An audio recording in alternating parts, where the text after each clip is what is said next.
Shalom Bapak Ibu Saudara-saudara sekalian.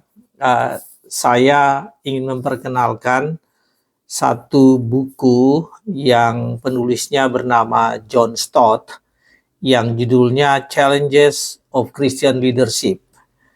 Nah, buku ini sangat baik bagi mereka yang sekarang dalam posisi memimpin, baik menjadi pemimpin di tengah-tengah masyarakat dalam karirnya atau pemimpin yang ada dalam persekutuan atau pemimpin di gereja.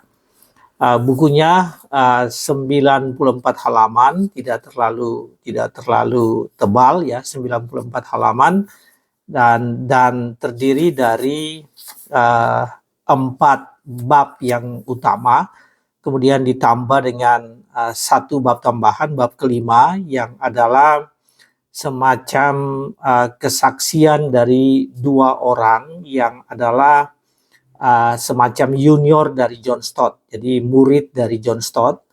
Dan kemudian ada appendix atau lampiran tentang bagaimana pelayanan yang dilakukan oleh John Stott, bagaimana dia memimpin dan melayani sebagai pemimpin di John Stott Ministry, ya, jadi pelayanan John Stott. Nah, saudara-saudara sekalian, buku ini bisa didapatkan dari online bookstore. Saya sudah ngecek dan tersedia. Kalau Anda masuk di online bookstore, harganya itu $13.30 ya. Jadi $13.30, yaitu harganya demikian. Nanti Anda bisa ngecek. Tapi saya sih sarankan Anda membaca buku ini, John Stott, Challenges of the Christian Leadership. Bab-babnya itu secara ringkas saya ingin sampaikan ke Anda. Yang pertama, the challenge of discouragement, how to preserve under pressure. Jadi ketika ada tantangan dalam hal discouragement, itu semacam putus asa atau ada hal yang kesulitan, ya, maka bagaimana kita bisa tekun di dalam tekanan itu, ya. Jadi bisa melewati tekanan itu. Yang kedua, the challenge of self-discipline, how to maintain spiritual freshness. Jadi salah satu cara untuk kita menjaga disiplin pribadi kita dalam kehidupan sebagai seorang pemimpin Kristen, yaitu menjaga kesegaran spiritual, ya.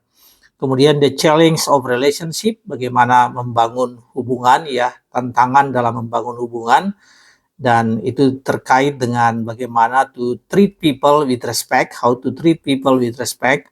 Kemudian yang terakhir, bab yang keempat, the challenge of youth, how to be a leader when comparatively young. Jadi bagaimana menjadi seorang pemimpin ketika Anda masih muda, ya.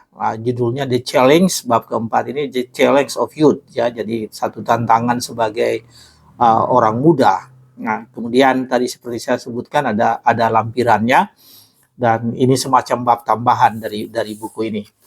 Bapak Ibu saudara sekalian, siapakah itu John Stott? John Stott adalah seorang pemimpin, ya, kita sebutkan dengan church leader, seorang Bible expositor, jadi dia membawakan khotbah-khotbahnya dalam bentuk eksposisi dan menulis begitu banyak buku.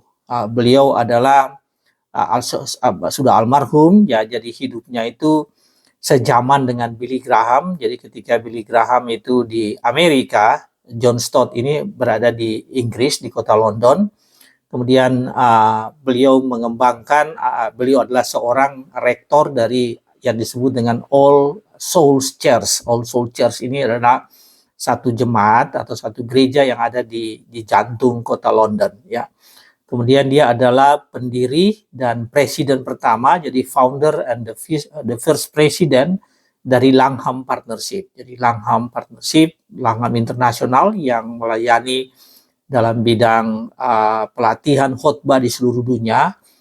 Beliau adalah pendirinya dari institusi atau yayasan ini, foundation, ya, Langham Partnership, International Langham Partnership Foundation, itu yang berpusat di kota London, kemudian sudah tersebar di seluruh dunia.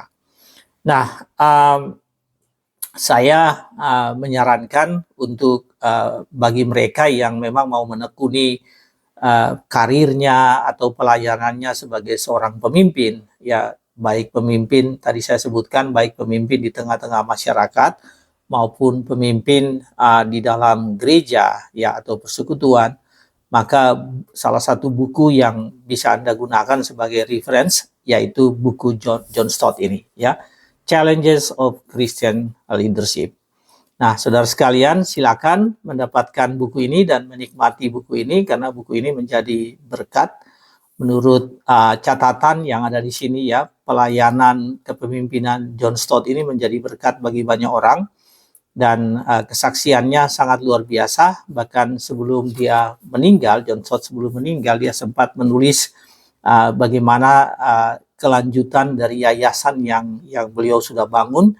Sebelumnya itu yayasan itu bernama John Stott Foundation, namun beliau membuat semacam catatan dan catatan itu menyatakan bahwa John Stott Foundation yang atau yayasan yang menggunakan namanya itu diganti dengan nama jalan ya, nama jalan yaitu Langham, ini nama jalan yang besar di kota London, di mana terdapat tadi All Souls Church ya, gereja yang John Stott melayani, dan kemudian berbasis pada awalnya di gereja tersebut dan kemudian berkembang, tetapi yayasan itu bernama Langham. Jadi Langham itu adalah satu tempat yang cukup elit di tengah kota London, tapi itu juga adalah nama yayasan yang memang sengaja diminta oleh John Stott untuk menggantikan nama pribadinya. Jadi itulah menunjukkan kesederhanaan beliau dan kerendahan hati beliau,